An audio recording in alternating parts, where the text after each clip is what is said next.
Assalamualaikum warahmatullahi wabarakatuh. Perkenalkan, nama saya Alam Ramadan dengan NIM 24116163. Kebijakan tarif import ekspor Amerika Serikat dan implikasinya terhadap Indonesia.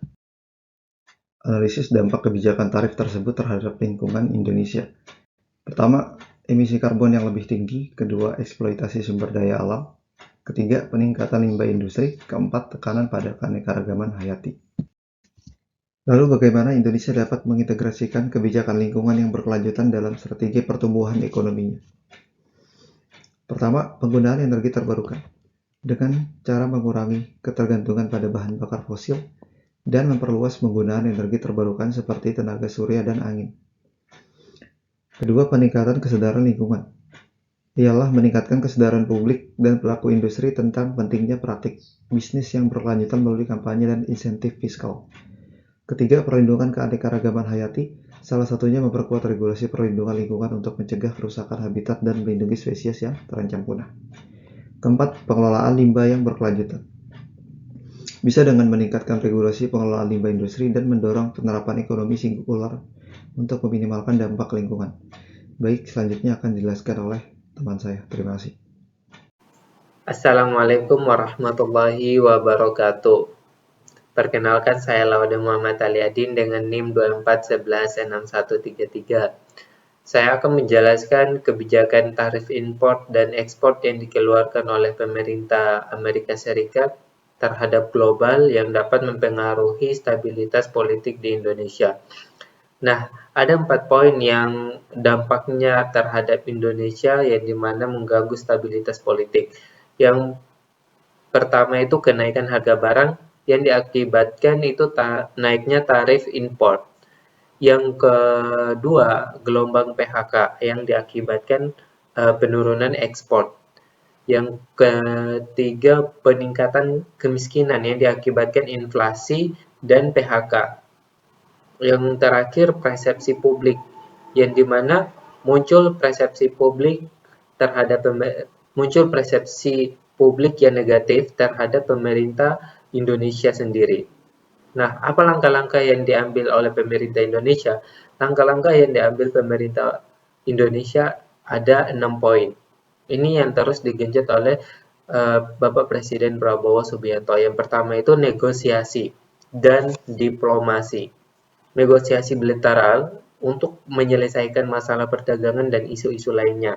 Diplomasi multilateral untuk memperjuangkan kepentingan nasional dan mendorong kebijakan perdagangan yang adil. Yang kedua, peningkatan kerjasama ekonomi.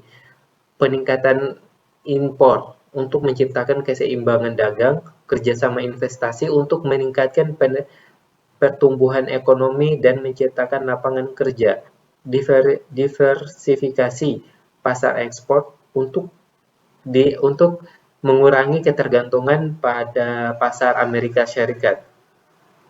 Yang ketiga itu menjaga stabilitas ekonomi dan investasi, yang dimana menyederhanakan perizinan untuk menarik lebih banyak investor asing, yang meningkatkan kualitas infrastruktur untuk mendukung aktivitas ekonomi dan investasi, pemberian insentif pajak untuk meningkatkan daya saing di pasar internasional.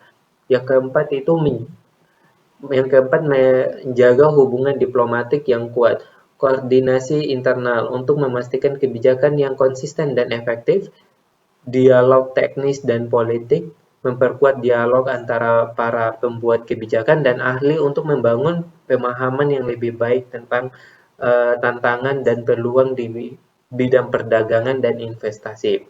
Yang kelima, menghadapi tantangan perdagangan itu sendiri dengan menjaga stabilitas ekonomi untuk menciptakan lingkungan yang lebih kompetitif, melindungi industri domestik agar dapat bersaing di pasar global, peningkatan kapasitas pelaku. Yang keenam itu peningkatan kapasitas pelaku usaha, yang dimana peningkatan efisien agar dapat bersaing di pasar internasional, fokus pada bidang produk untuk menciptakan produk yang lebih unggul dan kompetitif.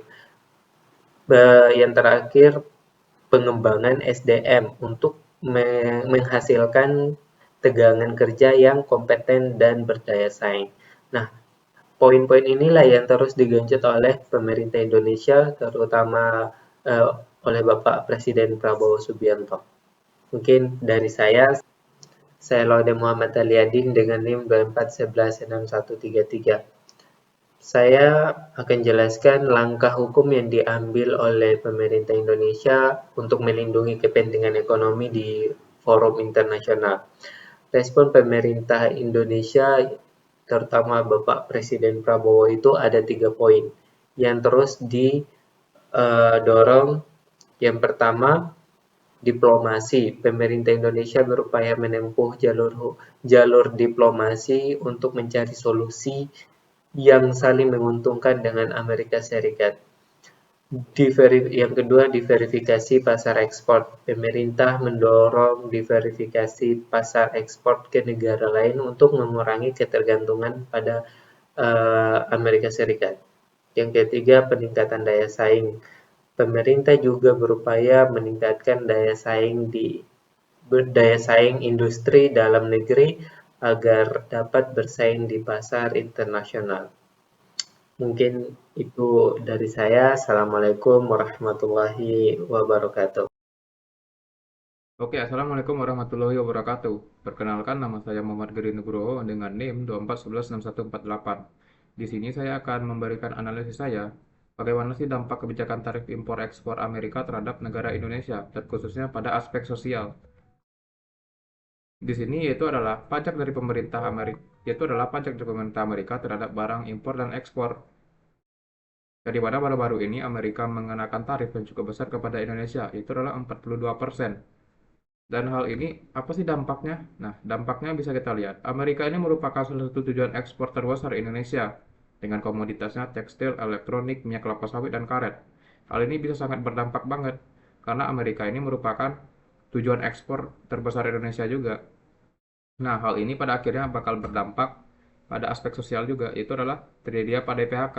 Karena tadi eh, barang-barang Indonesia yang kurang bersaing di pasar Amerika, yang pada akhirnya perusahaan yang terdampak terpaksa melakukan PHK. Dan yang kedua itu adalah kesejahteraan rakyat Indonesia. Ya karena tadi banyak yang angka pengangguran dan menyempitnya lapangan pekerjaan. Hal ini dapat mengganggu kesejahteraan. Dan yang ketiga itu adalah ketegangan sosial. Dari semua masalah tadi, pada akhirnya bakal terjadilah ketegangan sosial atau demonstrasi karena ketidakpuasan masyarakat terhadap kebijakan ekonomi Indonesia. Nah, terus bagaimana sih langkah-langkah pemerintah untuk dapat mengurangi dampaknya?